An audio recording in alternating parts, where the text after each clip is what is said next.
Hello and welcome to episode 2 of the File Card Podcast. I'm your co-host Mike and I'm here with my brother Joe. Hey, what's going on, everybody? And we've got a fun show for you this evening. As always, we're going to get into talking about some of our latest pickups. We have a community spotlight, we have a community question, and then our interview this evening is the older brother of the collecting duo, Joe. Yep. It's my turn in the hot seat, or the tiny black small chair that's folded out here for me. Whatever you want to call it. Joe, it's taken us a couple extra days to get this show out. Yeah, that's my fault. I apologize. Somehow, every single time I try to record or do anything with the podcast, the sound does not work. I don't know why. Either I can't hear Mike or Mike can't hear me, or I forget to hit the record button when we do get everything working correctly. So it's taken some time. It is a work in progress, and it makes you appreciate all those good podcasts out there, especially the ones that are just low-budget guys doing it in their basement like us. So, I don't know. Hey, good job to all the podcasts out there that are doing it, because it's harder than it sounds. Yes, it definitely is. Definitely is. A lot more work than what I expected when I posted a tweet saying, hey, there's the File Card Podcast coming to you early 2019. All right. Well, hey, it's been fun so far. We're on episode 2. And you ready to get into some of our latest pickups? I am. Who do you want to start with? All right. Well, I picked up dial tone recently. Me and Eli went collecting, and we grabbed dial tone at Too Groovy. Did you have dial tone when we were kids? Yeah, we definitely had dial tone. He lived a short life in the backyard before he disappeared, but he was there. But I remember, well, one reason I know he was around because like Firefly from last episode, his weapon stuck around longer than he did. I wish his backpack would have stuck around. That's what I was getting ready to say. His backpack, very unique, probably one of the more unique pieces within all of G.I. Joe, very distinguished.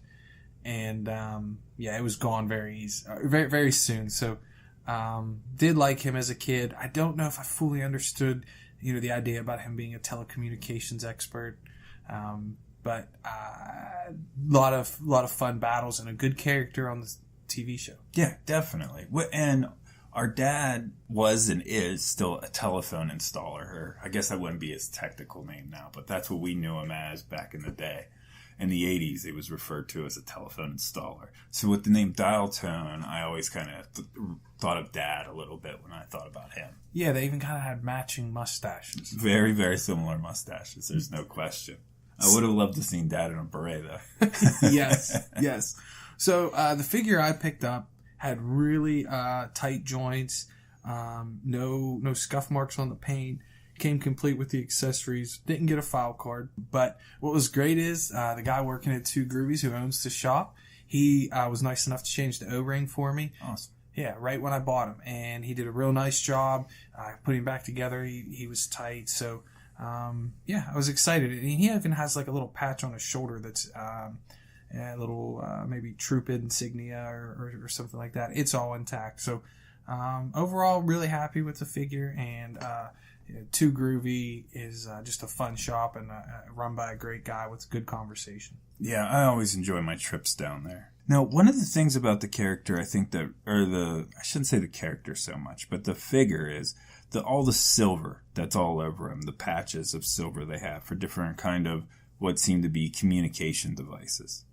And then the other thing I thought was really neat about his file card was it talks about how without the communications guy, the cavalry's not coming. You know what I mean? And I thought he had one of the more interesting file cards that I've read lately. So I can just imagine how that would have got your imagination going as a kid. Right. Now, do you remember him a whole lot from the cartoon? Yeah, in the cartoon, he appears in season 2 of the Sunbow series. And for most of the series, he's kind of a bit player. Mm-hmm. But he does have a couple episodes that focus on him. He has a unique voice and kind of a very West Coast accent. And he does a lot of things with Mainframe because they're kind of similar. Right, that makes perfect sense. Right, he's the computer guy, Mainframe. We talked about him last episode, and telecommunications. So I liked him from the show. He was distinguished, but like I said, most episodes he's in, he's a bit player. And not reading much of the comics, I don't really know, how that transferred over from his personality in the comics. I gotcha. Now, the voice actor that voiced him is going to be at JoeFest this year. I just saw that on Twitter. Nice. I'm excited about that. Hopefully we get to go. I'm hoping. Fingers crossed. But real quick, I just pulled up his file card, and this is what it says on the bottom section of it. One of the scariest things that can happen to you out in the field is to lose, contact with your base. That means you are alone. No artillery support, no airstrikes, no medevac, no evacuations, no nothing. The cavalry isn't coming without the radio. So that really tells you, like, for the Joes, how important their communication guy was and what an important part of the team dial tone was. So I'm certain as a kid, after you read that file card, and that's one of the reasons you picked him in the store.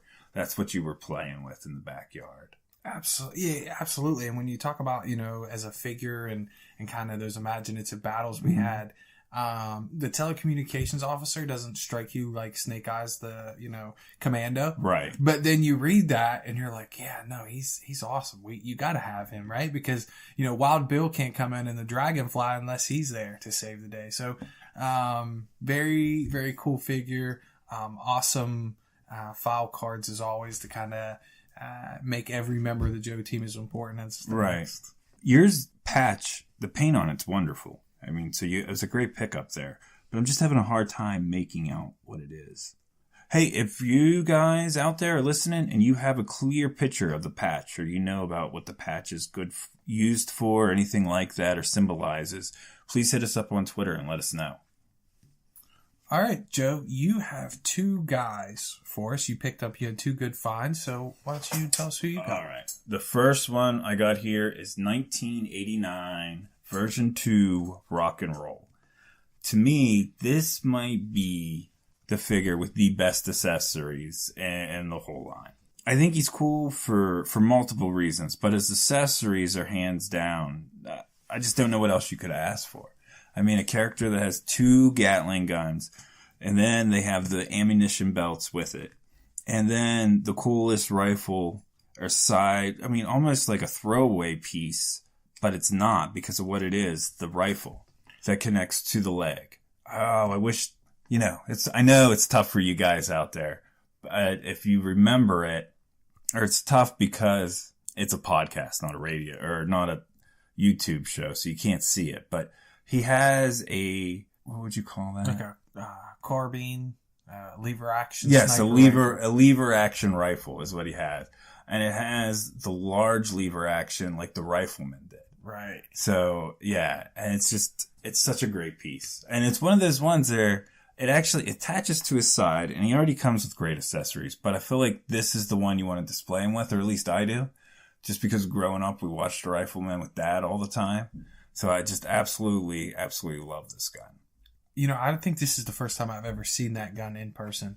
Looked at it online and remember seeing it in stores. But I don't know if I've ever actually seen that gun before. So, puts you in mind of like a Winchester 44 or something. Right. So it's a cool gun. Once I saw him displayed in person with all of his accessories and everything lined up, it's one of the few figures that I've ever seen that you're like, okay, you could send him out one-on-one versus a stun, or a stinger, and you feel like it's an even match. I mean, he's kind of a walking one-man tank. Without a doubt. And I also like the idea, or I'm glad they gave him the big muscles in the character, because you would have to be, a stout guy to be carrying these, without a doubt. Would they say in the, it weighs 80 pounds or 85 pounds? Is that what the file card says? Yeah. So he's walking around with 85 pounds. So you figure he's probably a 200-pound man walking around with 85 pounds. So he's lugging around 385 pounds or so. Easily. And it's a shame because I don't believe we had this one as a kid, which I really wish we would have. Yeah, no, I don't ever remember having him. Our neighbor had him. Yep, Adam definitely did. I remember going down there and playing with him. And I do remember a little bit of this version of him from the Deke series. I don't have vivid memories, but I do know he was in that series. He was definitely in it, but my biggest memories of this character was on the NES game, the original Nintendo game. You could be rocking around, and he was one of the best to pick. So that's where I have a lot of the memories of him from. As soon as I saw him at the store, I thought about it. The game. That's a good game. And the other thing is, he's got like the blonde facial hair, and of course he's from California, and they talk about how he used to be a surfer and everything. Yep. So they did a nice job of making kind of those small details fit the file card. The other thing I like about it is they did I feel a great transition of still staying with a military look, but moving up to like the modern era, which they were trying to do at that time. It came out in '89.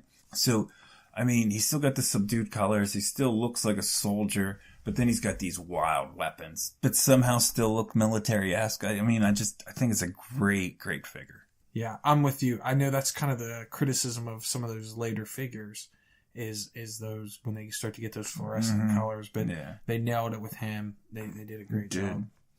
Now, we put an O-ring in him just before we started the show, and man, his head is not tight. And that's a shame because, I mean, the figure's great. It's just, now I got this loose head that just wobbles all over the place.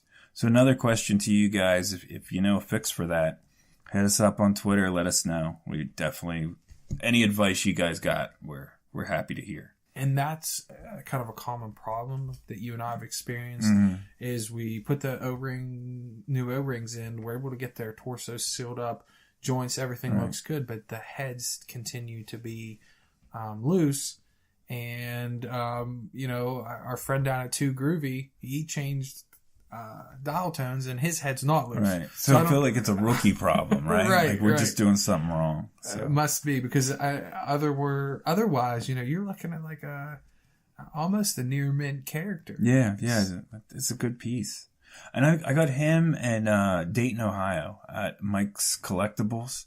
Listen, if you guys are in Dayton, you got to look up Mike's. It is a great store. Has a wonderful G.I. Joe collection. Really cool guy. Outstanding prices. So if you're in the Dayton area, you got to hit it up. Also, if you're going through that area, listen, within 40 minutes, I think there's like 6 stores, like 6 vintage toy stores. I mean, it's just a wonderful, wonderful area. So if your wife's looking for a getaway, tell her Dayton, Ohio. Yeah, where every woman wants to go. I'm trying to talk Lisa into it. All right. Well, good figure with him. You got one more for us? I do. And it is the 1986 Bat.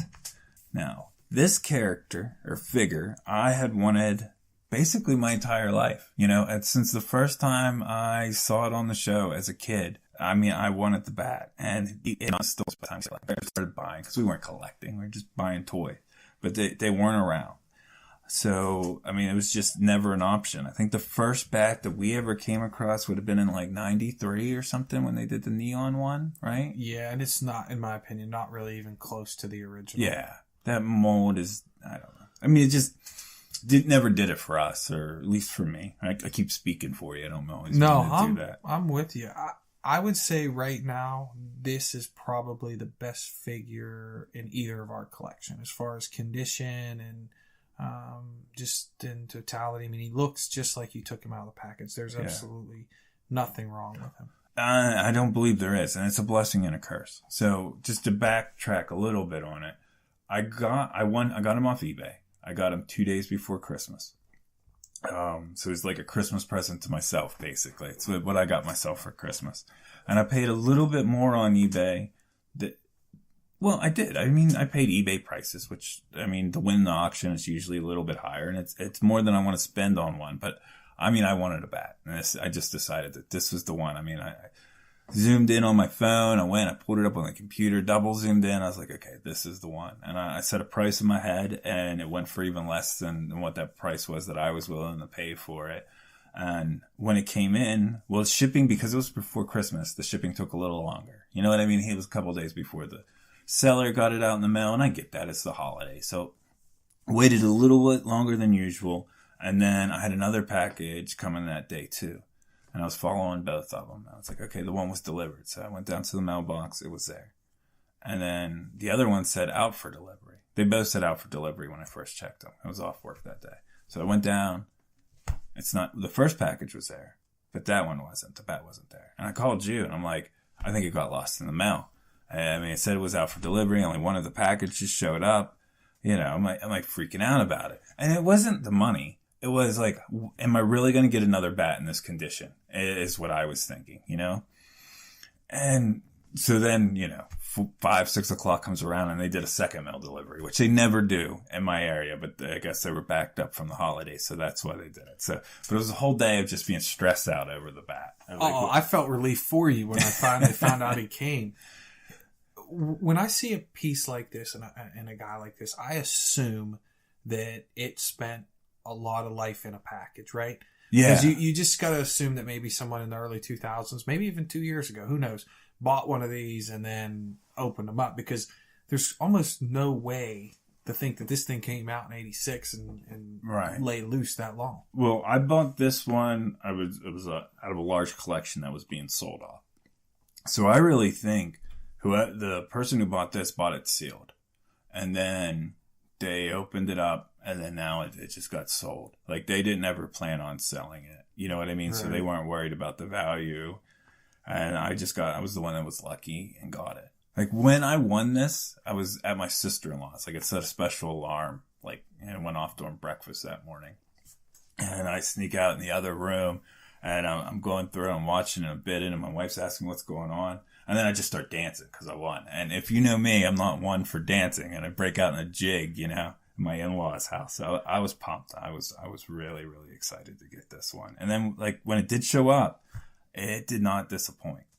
But there is a downside to that. It's when you have something that's this pristine and this old, you're almost scared. Like, I was nervous about bringing it up here to your house. Like, you know what I mean? Getting it out, which is an awful thing, too. Because I want to display it and enjoy it. I don't want to just keep it wrapped inside plastic, then wrapped inside, literally I have it wrapped in a baggie.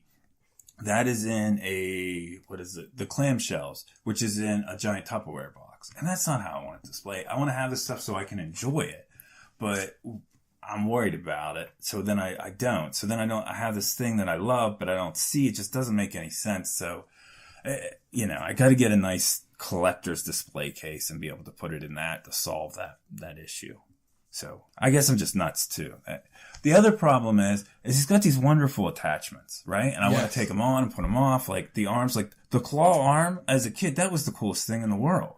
But now I'm like, I don't want to break it. I don't want it to get messed up. I don't, you know, and so I don't even touch it, which is a shame. No, I'm with you. When you have these things and you collect them, you want to share them, right? I mean, most of the time, I want to display them for you and me and Eli and Joey to look at. You know? Mm-hmm. But the other kind of part of that is if they're out, I find myself touching them, right? Like I go over there and I'll like move their arms and move them around and, you know, think about different ways to display them. And so then you're just kind of messing with them. And then, you know, that pristine figure, it doesn't take, you knock it over, bump it, slips out of your hand, hits the floor. Yeah. And so when I was getting everything ready to bring up to your house, I set him out. I set out the bat and I was looking at it, and then something happened and I bumped the shelf it was on and he fell over. And I was like, you know what I mean? Like treating it like it was one of my kids when they were newborn, you know? But I got to find a way to enjoy it and not have that panic too. Yeah, like you said, a nice collector's case behind glass. But here's the problem with that. That money to buy the case takes away from the money to buy the Joes that I want to buy. So, which I got to buy the case, and I'm going to so I can enjoy the Joes. But I just was like, well, I could keep saving for this case, or I could buy the sweet deal I just came across on eBay. You know? And there's nothing fun about a case. No. You don't get the case and you're like, oh, look at this beautiful case. Right. But, you know, when we talked about, like, dropping the guys, not that long ago, right after we got the Tomahawk. Yeah. We were displaying, we said, all right, we're putting the Tomahawk up on top of this case that my wife has. And she was nice enough to allow us to put it up there. And we start putting some Joes around it. And, you know, I have a shipwreck, and he's a really nice shipwreck. And it was actually something that I let Eli play with for a little while. And then I was like, I might take that back. And somehow it stayed really nice, right? Not a scratch on it. We're setting these guys up to play around the tomahawk. I drop him. He scuffs his glove. Mm-hmm. Only scratch on it. Yeah, so that fear is real. You know what I mean? Like anytime you drop him, bump him. Yeah, especially with all the silver he has on him. Yep. And then the other thing is he's got the sticker for the hologram. And I guess that's technically not a hologram, but whatever you want to call it. It has like a 3D image. Right. Yeah. So, that glue's not going to stay on there forever. So you just worry about that. There's like the more you jar it and get it bumped around and whatnot. Yeah. Right on. Well, awesome figure. So, Joe, do you have anybody in the spotlight you want to tell us about? Yes. Our community spotlight is the one, the only, the incredible Boyle and Pop. Now, you can follow Boyle and Pop literally at Boyle and Pop on Twitter. He's absolutely one of our favorite people out there. He is I want to say a restorationist. That's what I look at him. He does some custom stuff too. That's really cool. But what he does is he'll just take these old Joes that, you'd think maybe seen better days. That definitely had seen better days, and he brings them back. Battle-worn, battle-tested G.I. Joes that have fought Cobra for many years. Yep. Cobras that have fought Joes that were ready for the retirement home. Yep. He's restored them. And some of his best work is done with those characters that have white. Yeah. What he can do with those is so impressive. It really he can take those yellow guys and turn them white again. Yeah. And what he does, I love that he does is he doesn't just take like a before and an after picture and put them side by side and then that's it. Like he takes you on the journey. Like, hey, this is what I got today. I'm going to work on him, and he'll sometimes show you through the steps that he's doing. Yes. And it's fun to go on that ride with him. So if you're not following him, that you need to, because you're doing yourself a disservice by not. And he's also a Navy vet, so we want to say thanks for what you did for our country. Yes, thank you for your service. Okay, Joe, I have a question I'd like to pose to the community. Okay. We've talked before about us being both a really big fan of the G.I. Joe cartoon, the Sunbow series, kind of the original one. That's what introduced us to G.I. Joe. Absolutely. So I want to know, what did Larry Hama have to do with that cartoon, if anything? There's a portrayal that they have on that series of the characters, and I'm curious to know what his thought was. Was that the personality? Was that the way he envisioned many of the characters? One of the things I often wonder is, how kind of over the top Cobra Commander was. Did he have a little less of a kind of an over the top view of Cobra Commander? The only thing I know about that is in an interview I don't know if I've seen this or I read it, but he said that he heard, I think, Orson Welles' voice. I think that's what I heard or read. In his mind, that was Cobra Commander's voice. Orson Welles. I'm not sure who that is. Neither am I. But I feel like I should. I recognize the name. Yes. Okay. I've taken a lot of cold medicine today, so I'm sure that's what's messing with my memory. Well, but our question is, if anyone knows or has any kind of insight, I've done some deep internet research on it, haven't come across anything. What was his involvement or opinion on that Sunbow series, and just love to know. So if you know, hit us up on Twitter or leave a comment under the show. Yeah, we're going to try to do that every episode. It's just ask the community a question.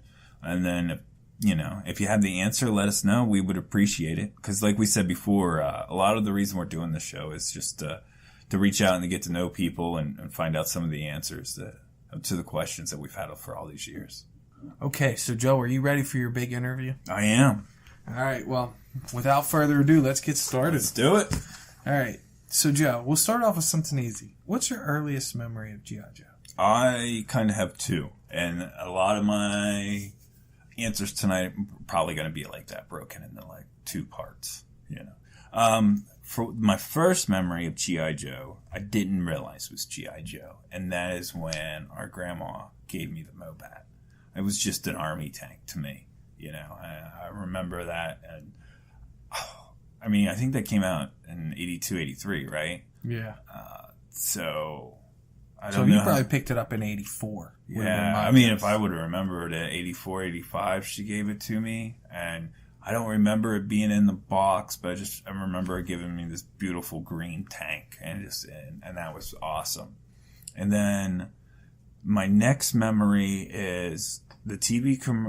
I saw the TV commercials for the action packs, and I can remember seeing the action packs, the commercials for those, and then going to the store and seeing them and wanting them so bad. Obviously, and we never had any of the action packs. We didn't get it. I know that, but that was it. Nice. All right. So what makes G.I. Joe different? For me, it's different from anything else we collected or had as kids because I think it was a constant. You know what I mean? Like, we collected Legos.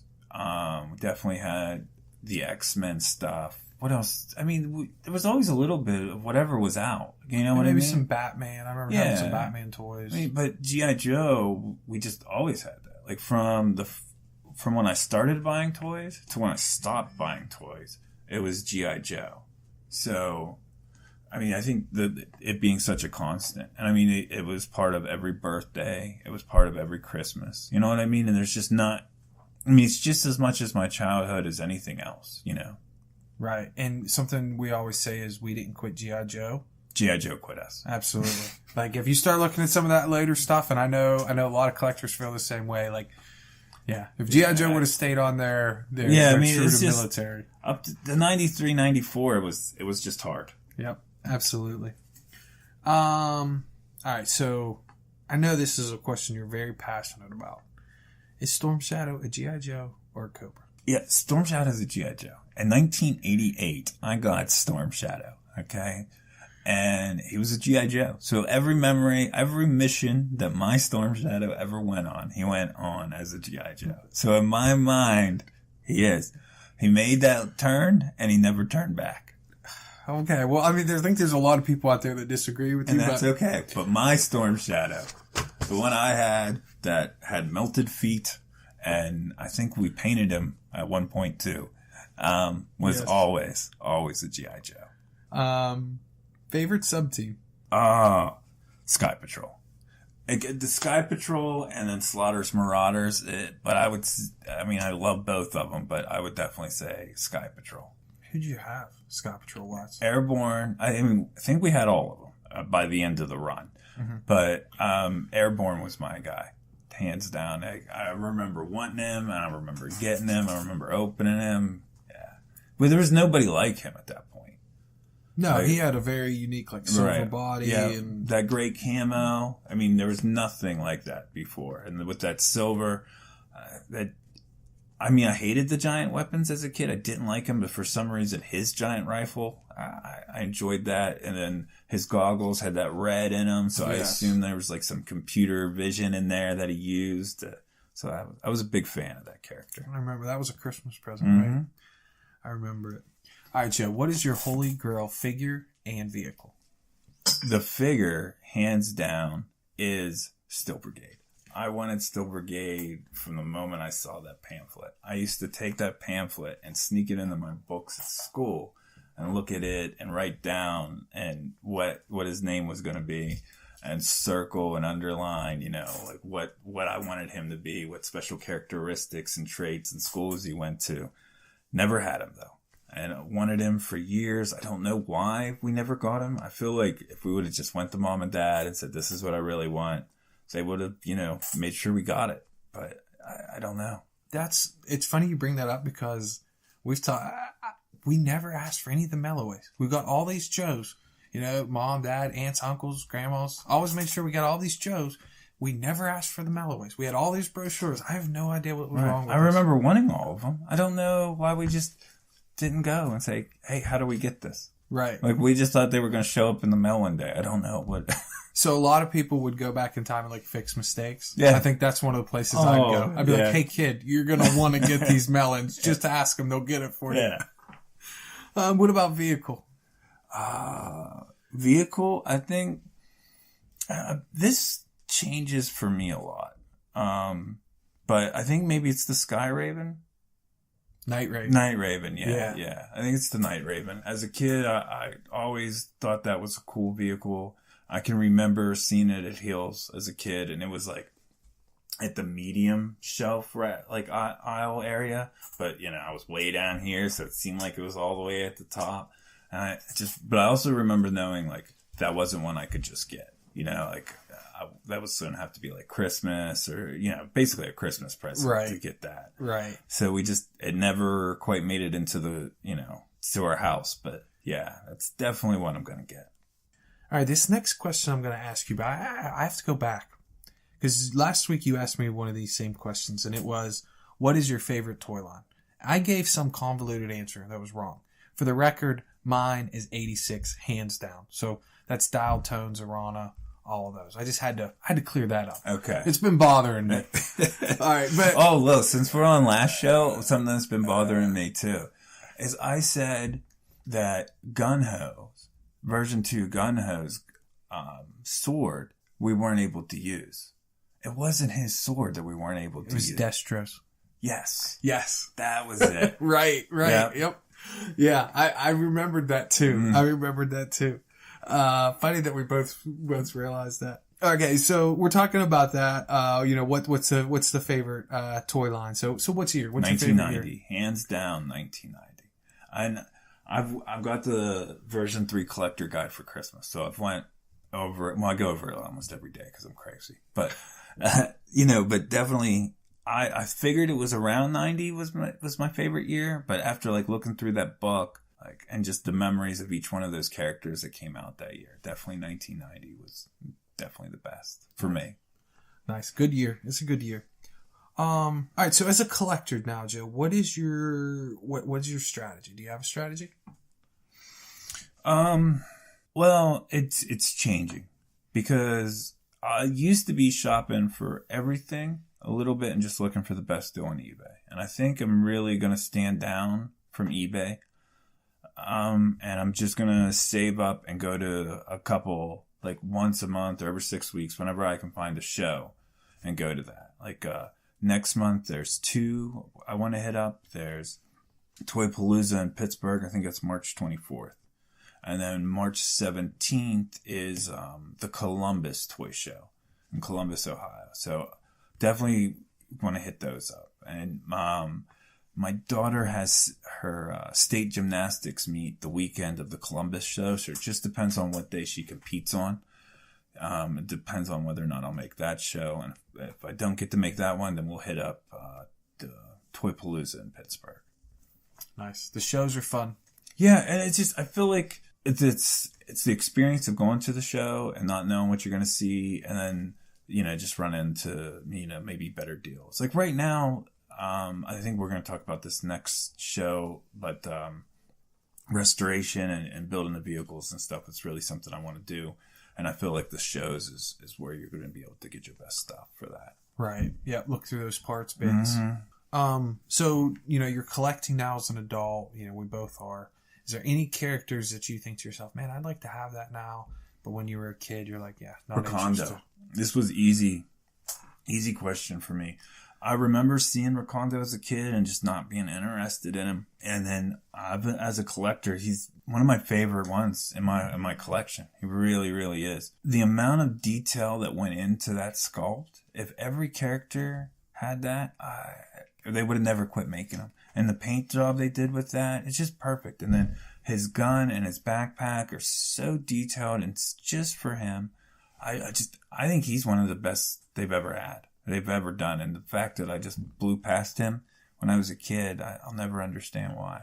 Wow, he was an early character. I don't know.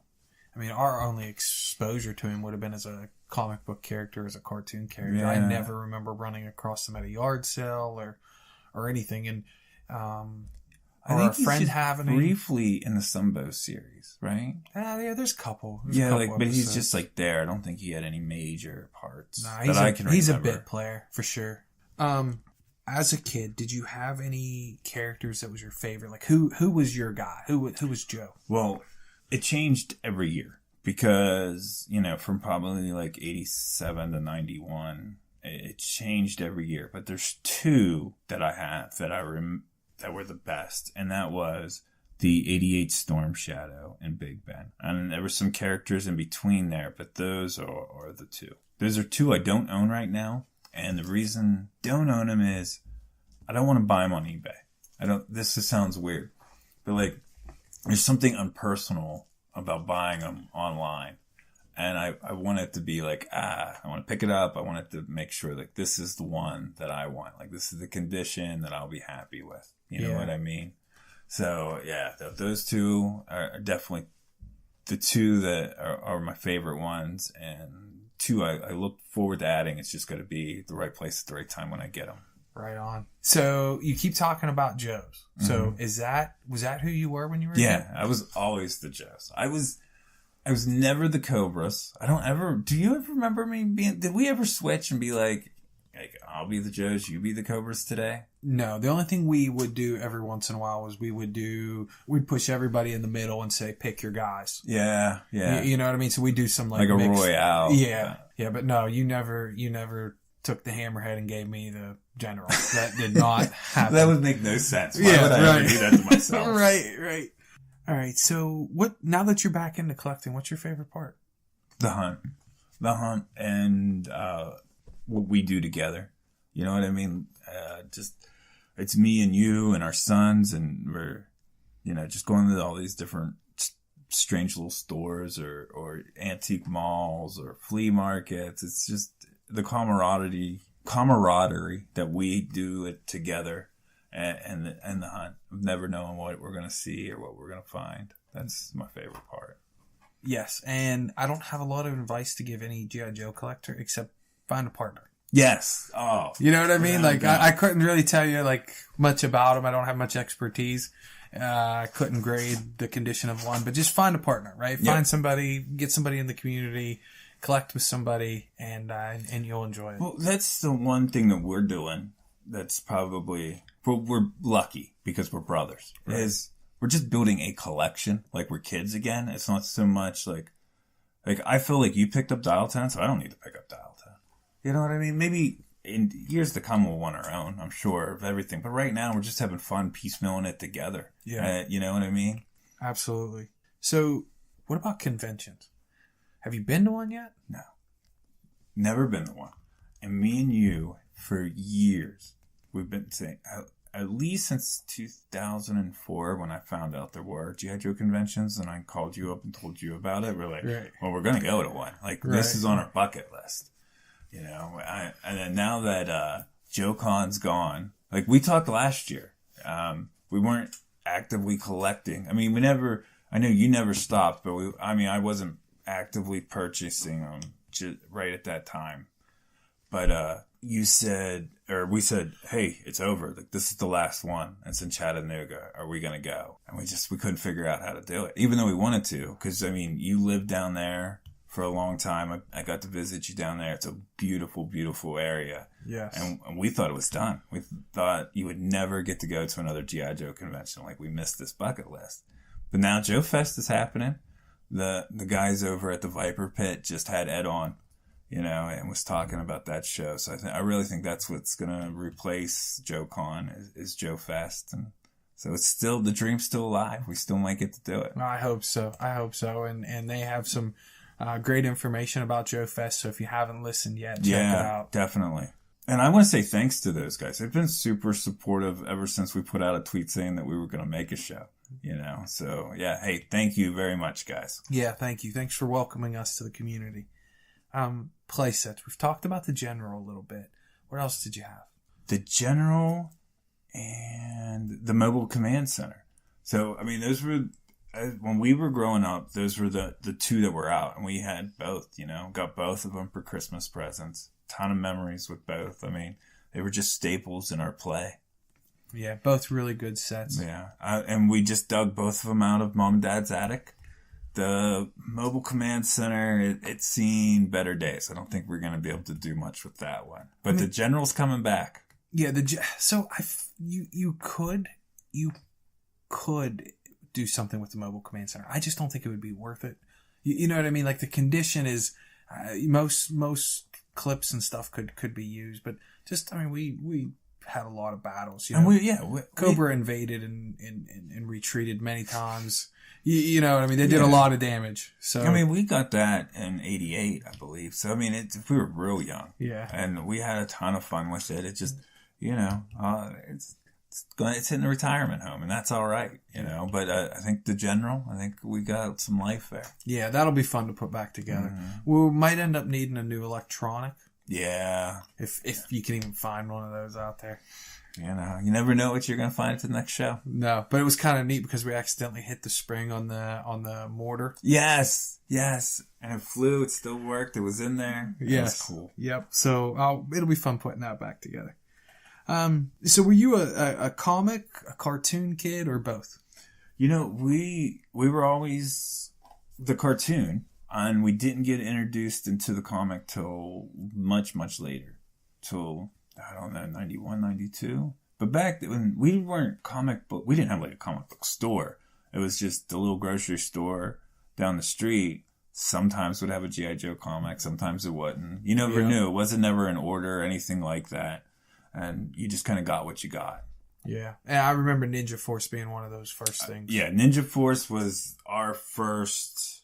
That's when we first followed it. And with Slice and Dice and Storm Shadow and the new outfit. Yes. So anything other than G.I. Joes you collecting right now?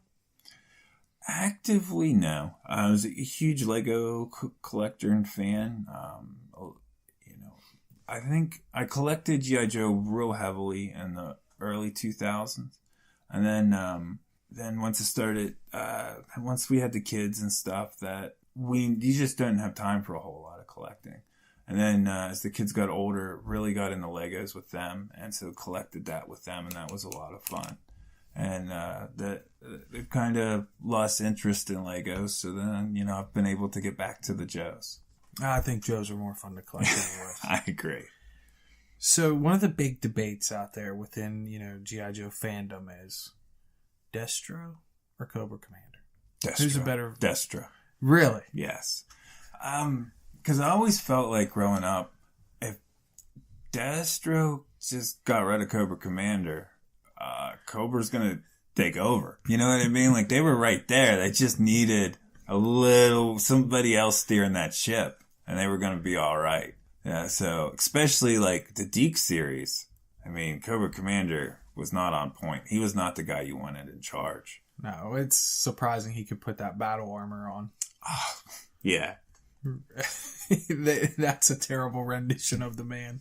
Oh, goodness. I haven't got into the comics yet. I'm going to, and I'm really, really interested to see the difference between, you know, that's Cobra Commander. So, are you a traditionalist? Hold on. Sorry. So, Destro. A couple nights ago, I was watching, I can't remember the name of the episode. I was watching the Sunbow series, and I saw Destro, and I was like, looking at his shirt, and I thought, is that yellow, or does he just not wear a shirt? So I'm confused. Does Destro, Chrome Head Destro, does he just wear an ugly yellow shirt, or is he bare-chested? Well, I'm not sure, because a lot of the comics that I've flipped through, it appears to be bare-chested. Okay, so just in the 80s, your chest was out. You know, you're showing off your chest. Right. I gotcha.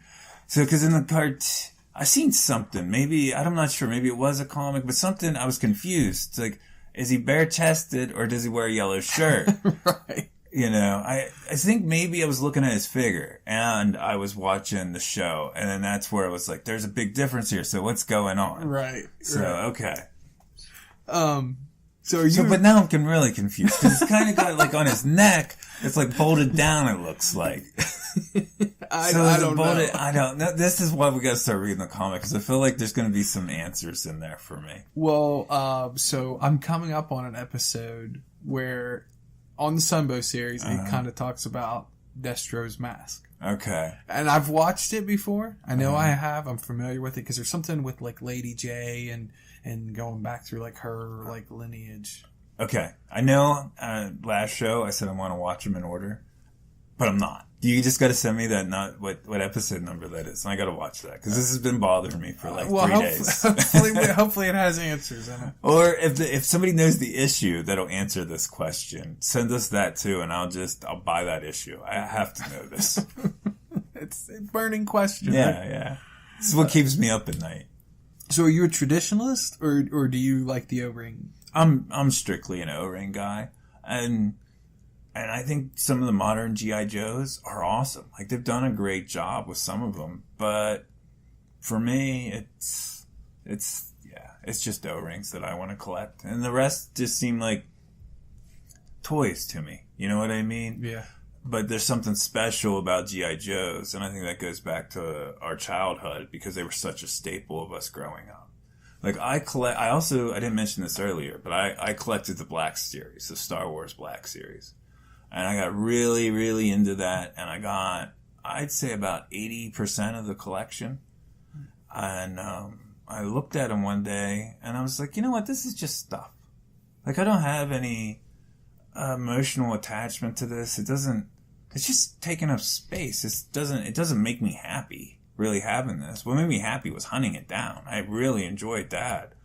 But it itself I don't get any joy from owning it. Right. And it was kind of a bummer when you realize that. Like, you spent all this time and all this money, and you didn't really achieve anything from it. So, I mean, I did, and I ended up selling most of it. I kept some of the pieces that meant something to me, like my speeder bike guy, or my scout trooper on the speeder bike, which my kids got me for my birthday. I kept that. I kept my Jabba the Hutt because my youngest daughter would just run around the house, like, hugging and kissing Jabba. Like, I don't know why she found them so cute and interesting, but she did. So, you know what I mean? So then it was a good memory for Jabba. So yeah. I kept him, and then R2-D2 and C-3PO, I kept them because they're droids, and they're just cool. But, I mean, the rest of it just became stuff to me. And the G.I. Joes just never did that. No, and how'd you do getting rid of it? I did well, you know. I mean, it's literally what I used to pay for vacation last summer. So, nice. Yeah, it worked out. That was good. So if money was no object, how would you display? Like, how would you set it up? How would you show the world your G.I. Joe collection? All right. So a couple weeks ago, I guess it would have been about a month or so ago, me and Joe went down to the Carnegie Museum in Pittsburgh. And most people would go in there and just appreciate the art. I went in there saying, darn, they figured out a way to display. This is how I got to do it. So I would take what I learned from there. I would do glass cases on the right side when you walk into a large white room, semi-large white room. And on the right-hand side would be glass from probably about the 8-foot mark down to about the 3-foot mark. Mm-hmm. And then individual shelves there. And then below that, there would just be like pull-out drawers. But in the shelves, there would be each Joe line displayed by year. And then that would be all the figures with their accessories and probably set below them. You know, so it was equally displayed. So then you had like the full history lesson of the G.I. Joes and how they came to be. And then in the middle, then we go to the left of the room, and then that is where that is where the vehicles would be. And they would be displayed by year, but there wouldn't be quite as many, and that's where your drawers would come in handy. And that's where you would store your vehicles, and then you would just swap those vehicles out over time as you wanted to display them. Just because it would be hard to display everything. Right. But in the center of the room, like there would be like 3 or 4 glass cases in the middle of the room, box glass cases, and that's where your dioramas would be set up. And now you're talking. You're getting to the good stuff now. So that's where you got the flag, and you got a battle scene with the flag, and then you got the mobile command center set up someplace and a battle with that. And then you got the Terradrome someplace and a battle with that. And then you would have a tall one that would go up almost to the ceiling. And that's where your air battle would be. And then that's where you would have some of your jets flying around and whatnot. So it's there. I don't know if I'll ever be up to afford to build that room, but it's in my head. I dream about it. I like it. I like it. Joe, do you have any of the convention figures? I do. I have one. It's the 2005 Steel Brigade. So paratrooper. That's not a surprise considering how much. Yes. I mean, and he's an amazing one. I actually have him right here. I don't know if you can hear him open him up. Have you seen him before? No. Okay, so this is him. I do not have his parachute. He also came with a red foil parachute. I did not get that because I picked him up on eBay at a pretty good rate because he was incomplete.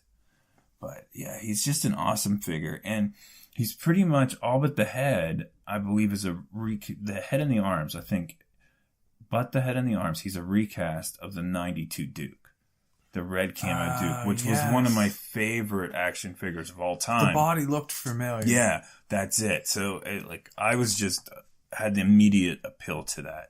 And he's also got that beautiful gray and black camo scheme that goes back to Airborne, 90 Airborne. Mm-hmm. I mean, that's even more high speed than his, but goes right along those lines. So it's just like a combination of three things I loved. Like, you know, three different characters, you know what I mean, that I enjoyed playing with as a kid, and it combines it all into one thing. So I think it's a great one.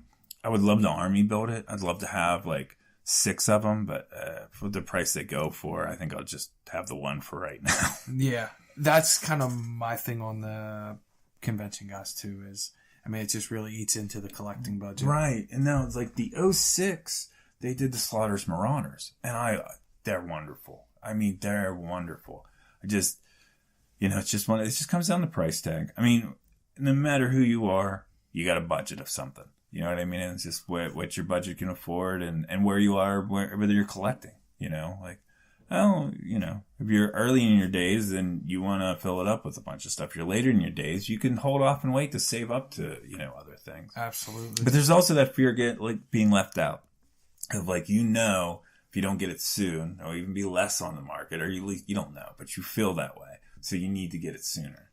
You know, and I think when I first started collecting again, I had that feeling a little bit. I started buying some more higher end figures. But then I realized they're still out there. It's a month, 2 months later, 3 months later. They're still there. There's still somebody selling that. Right, so I can settle in and just relax. Yes. You don't got to get them all bought by June. Right. Yeah. So if you had to guess who would be the G.I. Joe that would be most likely to defect the Cobra? Oh, Steamroller. The Mobile Command Center's driver. There's no doubt in my mind. I just look at him. Hey, it looks like a dreadnought. That's a good point. I never really considered him. Yes, he is it. Yeah. Life had not been good for him. No, but somehow he made the Joe team. Even when I read his file card, I didn't understand how he got to the Joe team. And it talks about how he doesn't even take orders from General Hawk or something to that. I thought it said on there. It's been a lot of years since I read it, but I was like, this guy isn't a good guy. He's got a tattoo. I remember getting him as a kid and thinking I should hide him from mom and dad because of his tattoo. That heart tattoo? Yeah, with the dagger going through it. Yes. This is like a bad guy. He's got a chest or no shirt on, a vest with 6 grenades attached to it. I was like, that doesn't look safe. That description you gave is a dreadnought description. Yeah. Yes. So, I mean, how he became a Joe, I don't know. He's got one of the coolest not torsos, but legs of all the Joes, though. He's got the chain wallet. He's got a pistol, you know what I mean? As basically a belt buckle, right there. So, I mean, he's a cool figure, but I think he was designed originally as a dreadnought, and they just made him a Joe at the last minute because they had him in production. You feel like you're breaking ground here with that assessment. Yeah. That's been your best answer of the night. When you're out, have you stumbled upon somebody like a grandma selling an old toy, not knowing what it is? Have you stumbled upon somebody? I don't know, but they don't know what it is. I know they don't know the value, and it's always more than what I want to pay. Really? I haven't run across anybody who didn't realize like they had something of value. No, I haven't come across that yet. I think sometimes I come across somebody that thinks they have something like really valuable. That's what I was trying to say. Yeah. That's what I was trying to say. Yeah, they're like, this is very vintage, and it's like, yes, it is vintage, but it is not worth. Right. It is. Yeah, we're not going to make up for your lack of payments on your retirement account, by selling me this 3 3/4 inch toy. Yeah, that's right. Yes. So what's the best Joe duo? I would say the twins, Tomax and Zomont. Nice. I mean, it just has to be those guys because you can't think about one without the other. Absolutely. Yeah. I'm a big fan. Yes, big fan of the Tomax and Zomont. What's your favorite adult beverage? Like you said, beer. But for me, it's Citradelic IPA by New Belgium Brewing. It's hands down my favorite one. It's good beer. Yeah, if you're looking for a good IPA with some flavor for summer coming up, that's what I would go get. All right, Joe, for your last question, what are you looking for right now? Sky Patrol. Yeah, the Sky Patrol guys. I'm pretty much open to any of them. Those are what I've been looking for the most right now. Have you got any recently? No, I haven't. It's just expensive, I mean, on eBay, about $50 a piece, and just a little high. I mean, if you did that, you're looking at $600 for them. Yeah. I haven't actually come across any. Or $300. I'm sorry for the 6 of them. I haven't come across any in shops yet. Not either. One. I haven't. And you and I have talked about this kind of. Well, I can't. Well, Mike's out in Dayton, Ohio. He just posted on card one for $100, and which I messaged him. I said, it's a really fair price. I don't buy on card because I want to display them. But whoever went out there and picked it up got a good deal because on eBay it's going for well over that. I've seen them go for $225. Right. So right. I mean, and that card looked extremely nice. Yeah, you sent it to me. It's a good one for sure. Well, guys, I hope everybody enjoyed getting to know Joe a little better. I'm his brother, and I even learned a couple things this evening too. So. Thanks for being in the hot seat. Thanks for being here with me on this journey. And hopefully next show we have someone new to interview, as I don't think it would be fun to re-interview each other. That would be great. We ask the same questions over and over again to each other just to see when the answers change. Kind of like if you go out for a couple beers with your friends and you come home and your wife just like keeps asking who was there, what'd you do, who was there, what'd you do. Yeah, just kind of like that.